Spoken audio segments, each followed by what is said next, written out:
Hi, I'm Rhys Adams. I'm the Senior Clinical Lead for Therapy at Scope. I'm also an occupational therapist. And the way my role as an occupational therapist, I support people with intellectual disability in various different ways. Can be with assistive technology, so equipment, things like wheelchair and seating, bathroom aids, obviously meal aids, etc., which is much prominent to what people know occupational therapists as being able to do. But the other component of my role, which I really enjoy, is also supporting people with their activity engagement. So sometimes, particularly for people with autism or with presenting behaviours, engaging people in activity can be really challenging, but activity is really important to us on a daily level. It gives us purpose, it gives us enjoyment and fulfillment, but most importantly, it occupies our time productively. And so what we can do from that is we can do incidental exercise from it, but we can also get stimulation, both sensory and also work with our executive function or our thinking. So it's really important that we engage in activities regularly. I like to work in case conferencing and work in multidisciplinary teams as my approach to practice for really to improve my practice. We all have a part to play. A person is multifaceted. We all have elements that affect our well-being and function.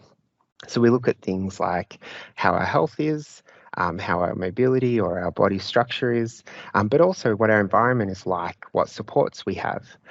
So working in a multidisciplinary team or in a case conferencing allows me to express where I can assist a person, but also where I need some assistance to help the person as well. So I need extra knowledge as well.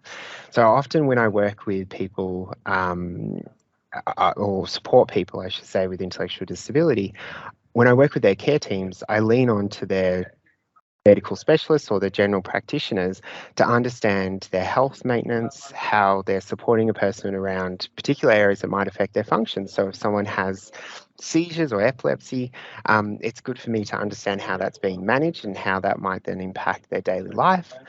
But also things like if I see that someone seating someone in a wheelchair might impact how they breathe, it's really important for me to understand, does this person have recurrent respiratory pneumonia or other respiratory disorders that I might need to know, as well as digestive disorders, because as you can imagine, when we're sitting, we're compacting our abdomen.